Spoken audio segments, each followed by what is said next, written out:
So I'm in Tampa, Florida right now. I'm Wishmaster. I'm with the Wysh List podcast. We are at Emphasis Tattoo Shop too, man. This is a dope place. You been here? Yeah, man. Listen, when they first started, man. Yeah, I love this place. Yeah. I got this piece here done here. Oh, you did? Yeah. Okay, cool, man. Yeah, I see they got a barber shop they just added too, man. So, yeah, if you're in the Tampa area, make sure you check out Emphasis. So you have a wild story, man. Yeah. So give me the story of Tampa Tony. Did you grow up here? I grew up here. Okay. I was born in Orlando, but I was raised here. Okay. You know what I mean? I learned everything, my ways, the music. I was attached to the music here. Yeah. You know what I mean? I think sometimes a path always follow you, no matter what. So I was when I was a kid, when I was born in Orlando, kind of like my uncle and his girlfriend, a lot of them was in the drug business then. You know what I mean? So it kind of like, I think we ran from that, and it kind of like still followed. Okay. Yeah, it kind of like still followed me here, even here. That's what I was in high school, so that was my business. I tell you, man.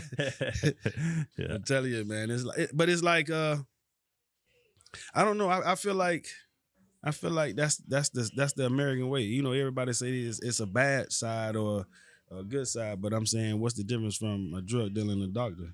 Yeah, or a politician. Or a politician. Mm-hmm. I mean, we all human. We all do the same things. It's just, that's where it go to your levels in life or where you at. Yeah, exactly. No, I hear you, man. How it's viewed, Yeah. So what made you fall in love with music? Music. You said you love the Tampa sound, right? Was that like your first love, or what did you love before that? Well, I always loved music, so I started out as a DJ, and by DJing, I started seeing and loving the people interact with the music and seeing them sing the word for words. So that will always be my way of DJing. Like, once I see you saying these words, I'm like, oh, okay. Well, anywhere I go, I'm gonna put these songs together, and I want to see the crowd sing them. You know what I mean? So that was my way of connecting to the music. Like, that's crazy, man. Because it's like we have this similar story. So I'm from Chicago. I started as a DJ, and I love people how they reacted to beats. So I was into like Timberland, Dre, Neptunes, and that's what got me into making beats. Is I was like the reaction to everybody. I was like, why am I spinning this when I could be creating this? So that's crazy you said that. So is it from DJing? It's from DJing, and then I was one of those DJs that talked on the mic. Okay. So real DJ. Yeah. So I would always come up with like little slick little words and little chants. So I would always say the chants, and they kind of stuck. Okay. So my cousin is MC Nasty. He was in the bass music back in the day. He had It's My Cadillac, Gold Digging Girls and stuff like that back in the days. But he took me on the show. Because he kept telling me, man, you need to go on the shows with us, man. Yeah. Man, we was on there with Jade Silk.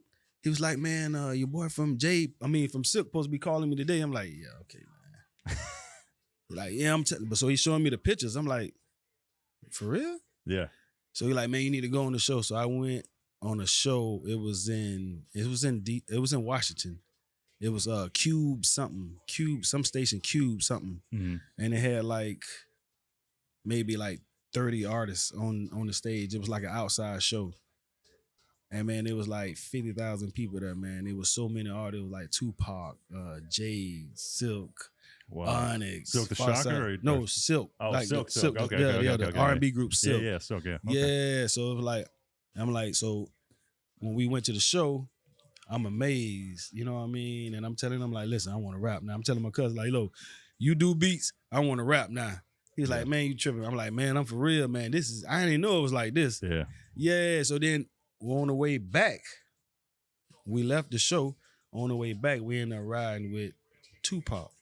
Crazy. So I fired up a blunt, started smoking, and the guy that was driving the van, he was like, hey, you can't smoke in here. And Pac went off. Oh, I'm sure. Yo, you fucking drive the fucking van.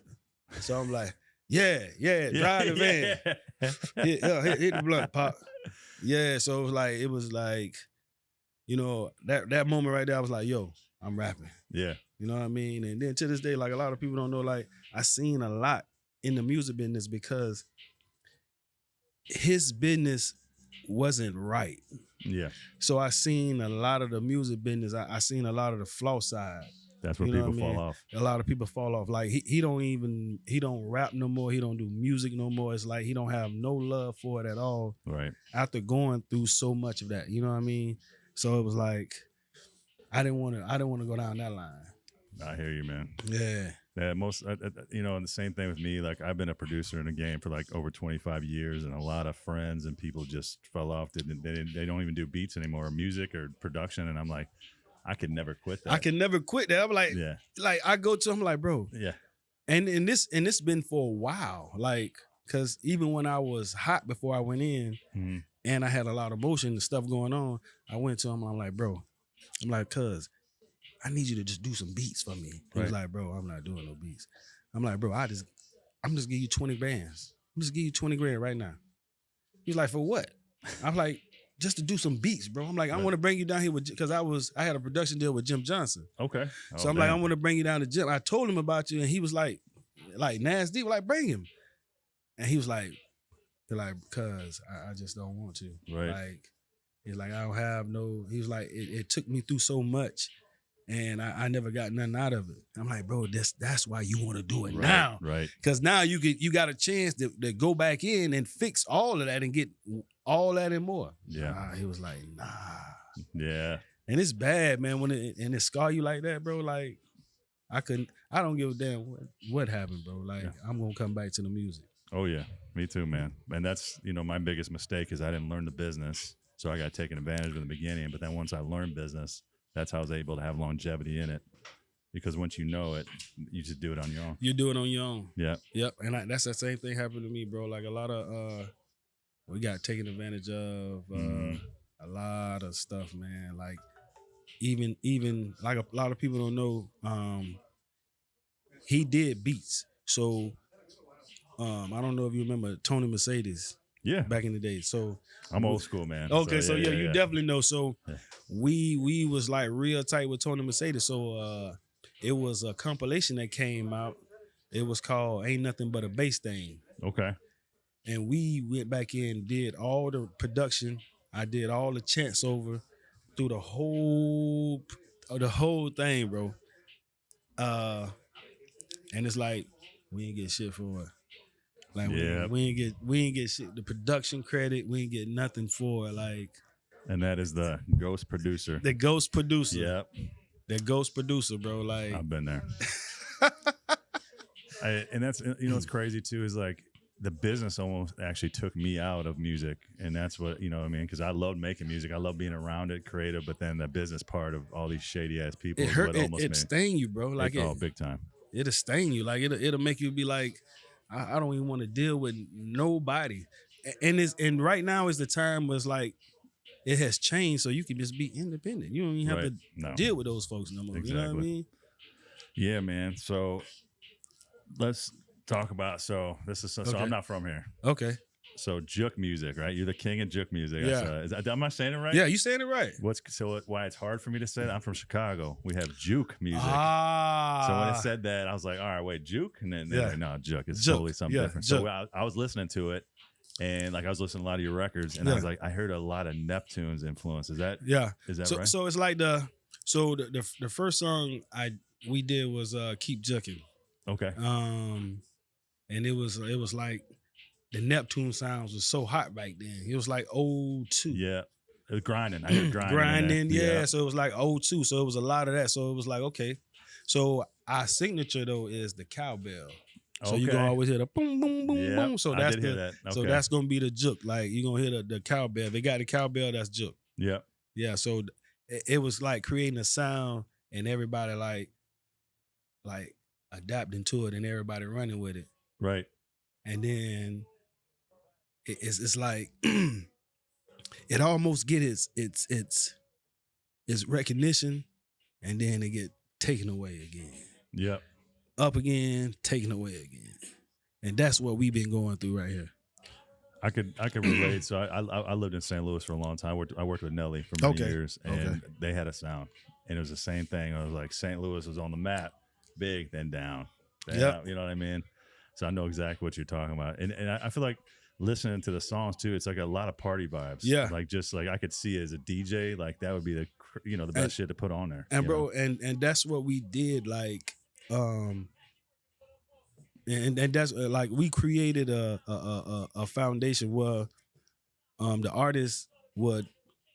The DJs was doing songs because I was a DJ, so they followed me. Right. So I was DJing, so I started rapping. So all the DJs that was like with me, they seen the success I had, so they started rapping. So they would play their songs and play and keep that. So we would keep it in the rotation.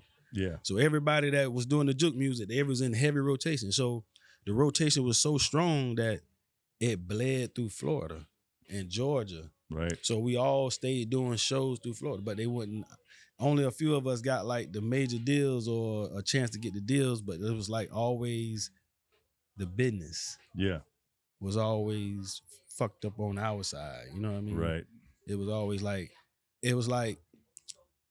everybody wanted to be the first person to make it out of Tampa. Right. So they wanted to, we want this big deal like Cash Money. And they're like, no, just let us get this artist and we're gonna see what it do. And if it do good, then maybe you could come back and get it. They like, nah, we want it now. Nah, fuck it.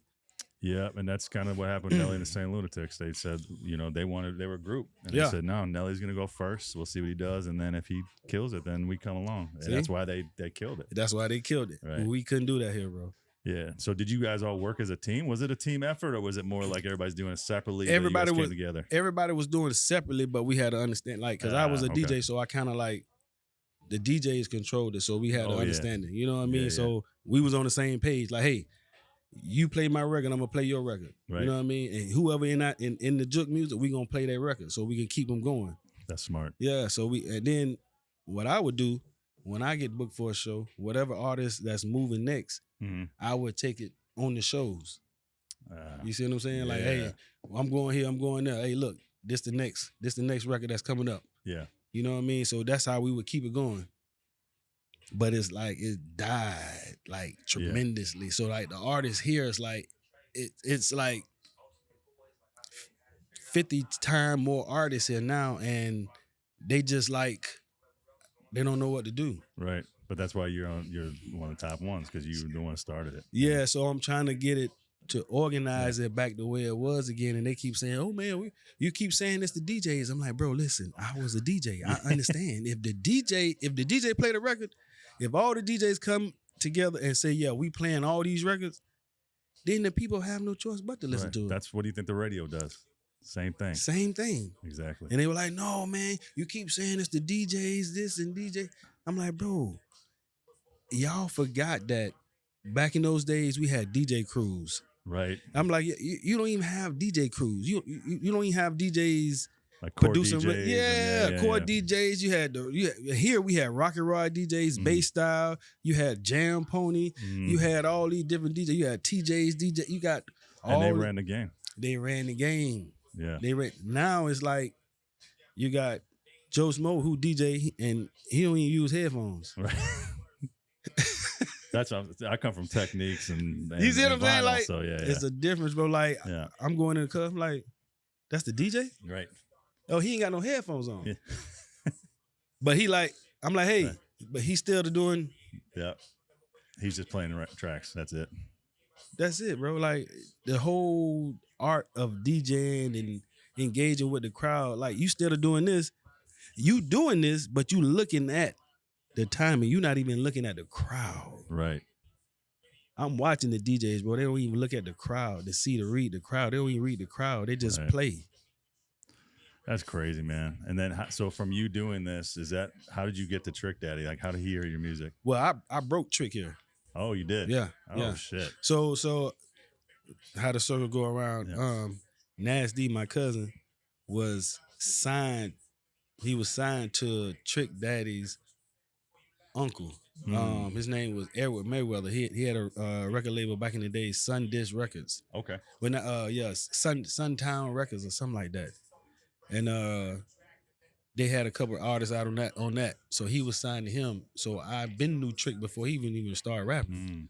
Yeah, he was just a dope boy, you know what I mean? Yeah. Yeah. So I've been knew him before he even started rapping. So it was like when he started rapping, oh, I'm breaking it. Yeah. So when he first came out with his first album, they was on the road. So he was like, "Hey T, I'm coming down." Me and JT, him and JT Money came down because I broke his stuff here too. I took him to like the hood clubs. I had him in the hood clubs, and people like, "Man, how you?"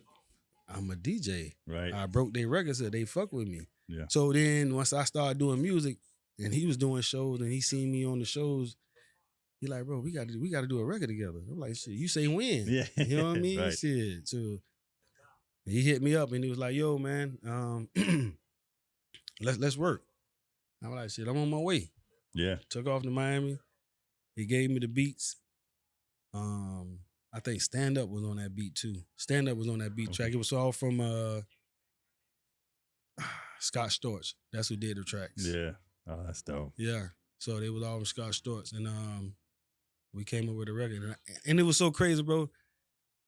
I never liked the record because the reason why I didn't like the record because I'm like, okay, this is my first big artist that I'm doing a feature with, right?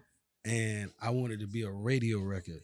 Yeah, you get what I'm saying? And then we came out with a record. I'm like, yeah, it's jamming for the clubs, but I'm like, I'm a DJ. Yeah, I want to do a radio record because I know, you know what I mean. So they loved it. I'm like, yeah, it's all right. Yeah.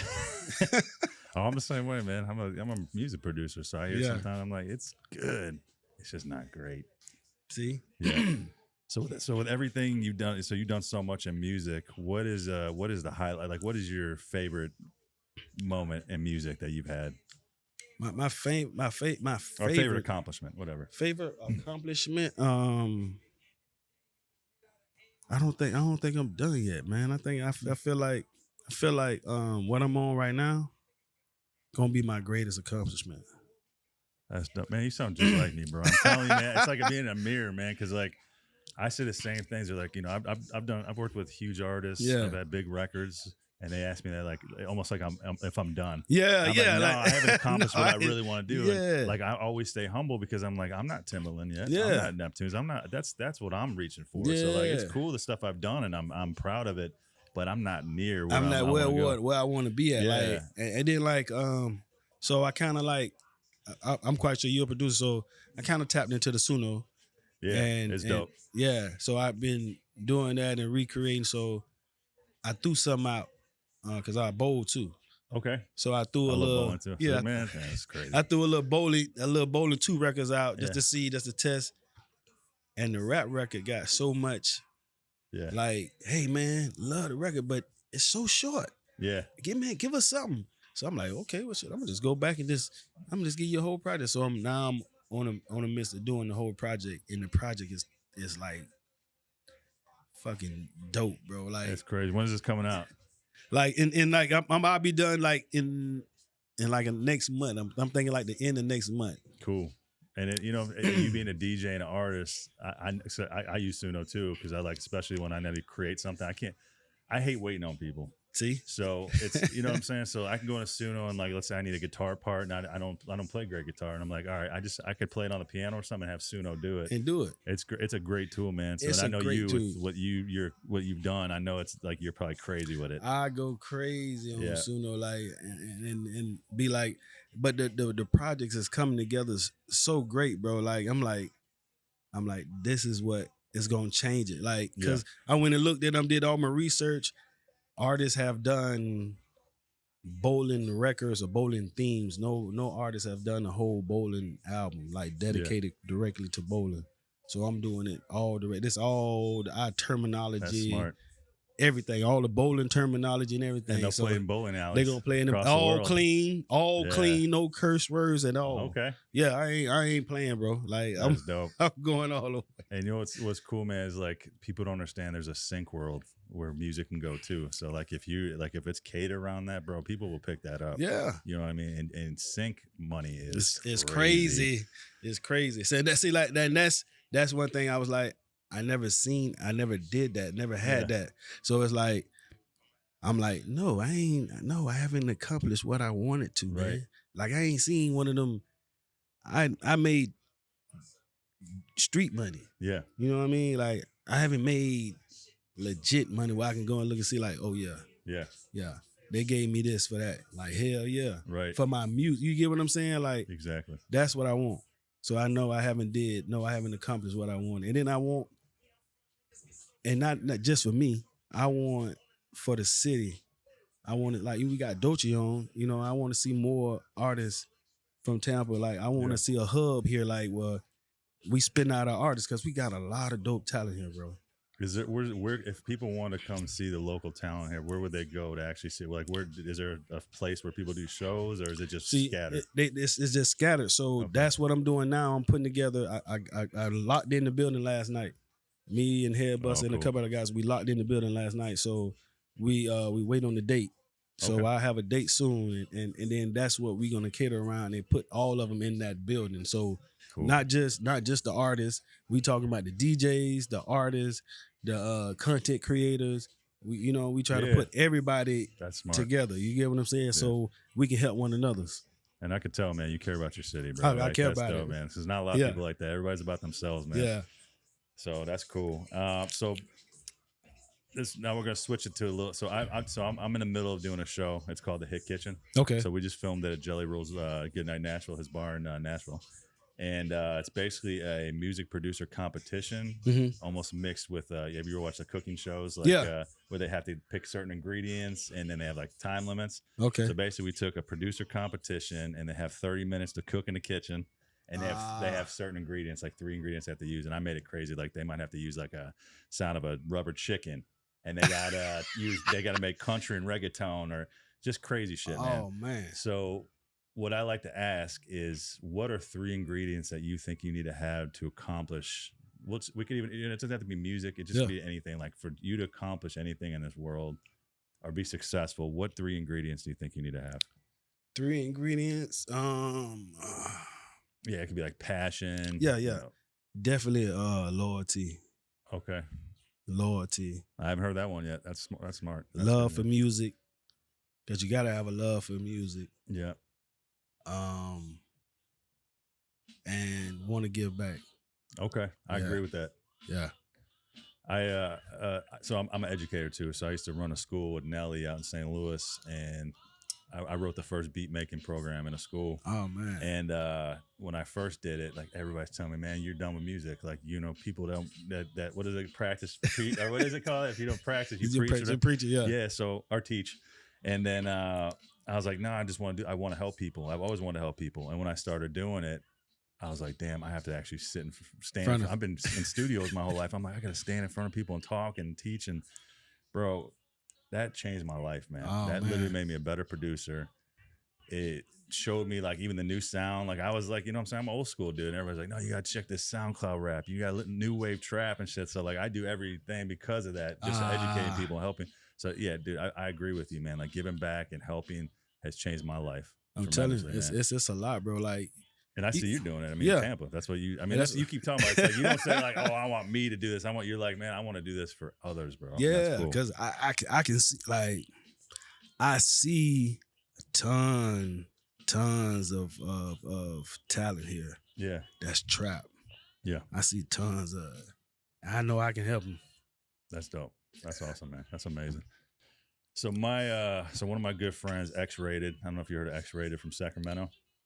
Nah, never heard of X-Rated. So he just got done doing a 20-year bit, man. Damn. So, yeah, bro.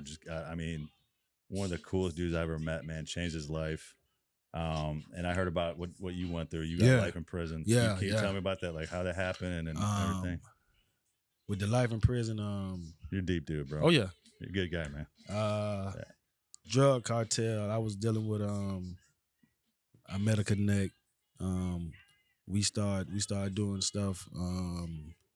After a while, it was a lot that went on with that, because I went from one connect to another connect to another connect, and it was like the number. Even when I was trying to stop, it was like it kept kind of like drawing me back in.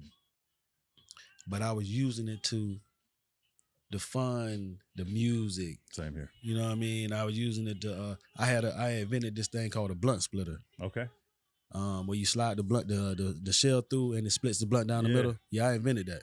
That's crazy. Yeah, I got the patent on it and everything, bro. Wow. A lot of swishers. Yeah, I've been through a lot of swisher sweets, you know. Yeah, so that was like, so I had to I put a lot of money into that. Yeah. Like to have it manufactured, it was like 30,000 just to have the mold done. And there was another 40,000 just to get a certain amount of pieces done. And then the patent is the patent, the patent, and then once you get that, now you got to promote it. Right. So marketing, everything. So now it's like I go to High Times. They calling me because one of the guys from High Times, he called me like, "Yo, you want to get an ad in High Times?" I'm like, how much is a page? He's like, I can do you a deal at like 15,000. I say, for a page? Yeah. He like, yeah. I say, just for a page? I was like, I said, it's not the front page? Yeah. He was like, oh no, the front page is way more. I was like, God. I said, man, I pay $1,000 for a front page on Ozone. He was like, yeah, this is High Times. Oh yeah, I tried to hit up the stores, Double XL. I want to, because I was selling beats online. I'm like, let me just get a little ad on there. Like, yeah, 5 G's or something. I'm like, bro. Yeah, bro. So I'm like, what? Yeah. So I was like, he's like, listen, it's a dope product, bro. Yeah. He was like, do this, and he like, I'm gonna do your write up in one of the new products of the year on one page. And then he said, I'm gonna give you another shout out in the back. And he said, you just do it. He said, just do it for 12. Yeah. So I was like, all right. So I did that. That took it to the next level. I did the flyer, gave it to him, put it in there, man. Mother started seeing in the High Times. My phone was like, ring, ring, ring. Yeah. Hey, how can I get it? So now I'm sending them. I'm mailing them. So now I'm trying to get it. I can finally cut my nails. Yeah. I'm like, they're like, man, this shit is crazy. So now, I don't know if you know TJ's DJs. TJ. I don't know what TJ did. TJ, he managed B.O.B. Okay, I worked with B.O.B. So. Yeah, he managed B.O.B. So I do know how you're talking about. Okay. Yeah, he managed B.O.B. and Trap Beckham. Okay. He got Trap Beckham. He was doing one of the other artists too. I forgot, but he been in the business a while. So I reached out to TJ, and I'm like, yo, I need to go and see everybody, man. I was like, so any music conventions, either DJ conventions, let me know, and I'm gonna book our flights. Like I'm gonna have my wife book our flights. Yeah. So he was like, okay. He went to sending all the dates. It was like 30 dates. We booked all the flights. Wow. So we was. So then he took me to Atlanta, and we did Atlanta run. I talked to JD. I did some special order for like the Franchise Boys when they first had in my white tee. Worked with them too. Yeah. I did some for them. I did some for Juvie. Okay. And the UTP. They was crazy about him. Every time they come to Florida, they hit me. Hey yo. Yeah. Bro, can you bring us some more splitters? Yeah. I meet them and you know they wanted some smoke too. Here y'all go, man. You know what I mean? So them man, it was a lot, man. It was who else? It was a lot of I dealt with a lot of artists with many. it. Yeah, it was so many artists that dealt with it. So it was moving. And then I called the case. But that's what I was putting all the money into the music, into the product. Because it's too expensive. How are you supposed to do that? Wasn't no other way for me to do it. You know what I mean? So you can't just go up to an investor and say, it's. And then I had people that came in like, they're like, well, look, man, I invest. And then I'm telling them like, look, I put the product out there. Yeah. So it's like, I'm already ready to go. Right. You know what I mean? So if you're going to come in, the reason why I need you to come in because I need to show this on paper. Right. You guess what I'm telling you? Like, this is why I need you to come in. Exactly. I don't really need you to come in. But it looks better. Yeah. But it looks better. Yeah. And they like, oh, let me see. Yeah. Well, I don't know. Yeah. So I just got tired of that, and it just kept going. Then you had to hustle for it. I had to hustle for it. So my connect ended up setting me up. He got jammed up, so he set me up. So then I go in, and it's like he told them all these numbers. So they're like, man, either you gonna cooperate or you gonna get life. That's so I'm crazy. like, well, you might we going to trial. Because I asked my lawyer, like, well, what is 10 to life? Yeah. Because I never been to prison. I'm like, bro, Yeah, this is my first time in prison. I still don't understand that term. I'm Like, is that 10 years in life or 10? Yeah, I'm like, what is? Yeah. I'm like, how many years is in between that? Like, I'm trying to understand that. So he was like, no, it's just 10 to life. It's just between, you know. I'm like, bro, I don't understand what you score out to and this and that. So I say, so what I score out to? So he was like, you score out to 15 years. Yeah. And he was like, but they're going to give you the enhancement because you got 2 prior marijuana charges, small amounts of marijuana. Bro. Wow. Because in Florida, I don't even know, has nothing to do with it. Nothing to do with it. They just used it to enhance me to give me the life sentence. Right. So I'm like, so he was like, listen, if you go to trial, they're going to give you life. If you sign the plea, they're going to give you life. Yeah. So I was like, well, we going to trial then. Right. You know what I mean? So let's go ahead and fight. So went to trial, lost trial, life sentence. So now I'm like, what to do? What's my why am I here? You know what I mean? That's like one of the moments like you like, why am I here now? What am I here for? Right. So I went through the journey. Journey kind of like shaped me. Yeah. You know what I mean? Understanding of being a man and to respect other people and stuff like that. Yeah. I learned a lot. Now, after I get through all of that, I get to a point where I'm still fighting. You know, I'm still fighting. I meet a dude. He like, yo, I can get that life sentence off you, man. He was like, it's a new law that they passed in Florida where you can go back and get your prior. So he was like, I'm like, okay, cool. I'm like, they gave me a life sentence, bro. Like, I ain't got no choice. Let's do it. So we fighting. At the time, we get in. Mm-hmm. So now he arguing for me. So we doing the stuff. So he arguing back and forth. This is my jailhouse lawyer. As we doing that, we in separate units. Yeah. In my unit, we get in a big riot. It's like DC and Florida. So I end up getting stabbed like 2 or 3 of the dudes in there. So I'm locked in. I'm in the hole. I'm in the hole for like 7 months. Damn. 7 months. So I can't fight the case. I'm sending my paperwork back out there. He trying to send it back in. It's just like, so I'm like, oh man. But it was for a reason for me to be in there for that amount of time because in order for me to get to where I need to be at, I had to be broken. Yeah. So mentally, with the spirit, like religiously, I had to be broken. Yeah. That's why I'm a spiritual person, not religious. I was into Christianity and in a long time, and it was like a lot of stuff that was like too many rules. Like, and I didn't understand it. I was questioning it. So it's like, why be a part of something if you're gonna keep questioning it? Yeah.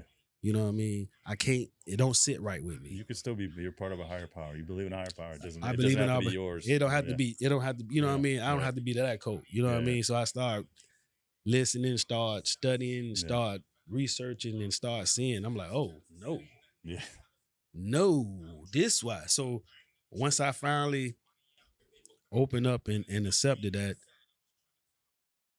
like it started moving. Like the time started moving a little bit. You know what I mean? So I went back. Ended up getting the prior off. Okay. And it dropped me. So the prosecutor was so nasty. That's crazy. So you're saying this little baby prior comes off, and then they're like, we're gonna change everything now. So yeah, I'm like, so it's supposed to change everything. So it's supposed to bring me back. So when the prior come off, I'm like at 10 years. I done been down like 10 years. Yeah. So you can't give me no more than that. Because Obama had passed a law that you can't give me the enhancement. Yeah. So they supposed to bring me back. The prosecutor so nasty, don't like me so much. I don't know why. Yeah. The motherfucker change my sentence without me coming in. Just took me from life to 20. Took me from life to 20. Just like that. Like, and then my lawyer was getting ready to, because they was talking before the court date. Yeah. Because he was like, look, I had done hired an attorney, and he was like, look, we gonna Mark O'Brien, thank you. he was like, look, we need to bring him back. And she was like, the prosecutor was like, no, we're not bringing him back. Yeah. So he was like, well, I'm going to go over your head. So he went to her boss, and they were supposed to have a meeting that Friday. That Thursday, she went in and changed it to 20 years before they meeting. Mm-hmm. And once he changed it, that's it. So they couldn't reverse it. So he was like, I went to the boss and nothing they could do. Like, she already changed it. He was like, man, I'm so sorry. So I'm so sorry. Yeah, I'm so sorry. And nothing I could do. Yeah. So I'm like, okay, so I go from life to 20. So I'm like, okay, well, still a long time. Yeah, I'm still a long time, but I'm not a lot. You know, I'm looking, when you got life, you're supposed to die in prison. In the Fed. So I'm like, better, yeah, so I got a date. So fast forward, the clemency coming. So I filed for the clemency. They moved me, and I ended up getting the clemency. And that's what gave me and knocked the rest of the time off. So I ended up getting the clemency and then knocked the rest of the time off, and then I came home. That's amazing, man. Yeah. It was a journey. Yeah. Yeah. Man, that's a story right there, man. Yeah. But you went through all this, man, and like that's what I'm saying. You're such a positive person, man. I could tell you appreciate it, bro. You're real in the heart, man, and I respect that a lot. Yeah, man. I like this, man. I like this. It's a good feel, man. Yeah, I hear you, man. So where can people find you now, and what do you so you got this new project? So got this new project. Yeah. New project. Let it right now. Yeah, so I got this new bowling project. It's called Everything Sucks. You know what I mean? It's gonna be crazy, man. That's awesome. See, you're a bowler. See, I know you're a bowler. Oh, that's funny. Yeah. See, that's the saying. See, listen, man. That's what I go after, man. Yeah. Cool. I go after. Yeah. And then you're working on getting a building here that you want to just have just a mecca for any artist and just put so Tampa we're working on. Yeah. So we're working on. We got the building locked in. And we're gonna do it once a month. Okay. At the building, where artists come, they can. DJs, we're gonna have DJs on the panel. They can listen to their music. They can critique their music, tell them what they need to do. They can ask questions, what I need to do. You know, it'd be influencers there. They can talk to them. You know, it's like more of a education and then like bonding. You know what I mean? So, networking. Yeah, a whole lot of networking. Cool. Yeah. And then shout out your socials. What are your socials? I am Tampa Tony on all social media platforms, man. All social media platforms. I am Tampa Tony. Cool, man. Well, I appreciate having you, man. You're Tampa Tony. You're a real dude, man. I appreciate it. Man, I wish you nothing but success. And I love to work with you too, man. Hey, hey, come on, man. I got room on the album now. We can do one. We can do one now. Let's Call work. me Suno Wish. I'm on there. Let's go. Hell yeah, man. No, I appreciate it, brother.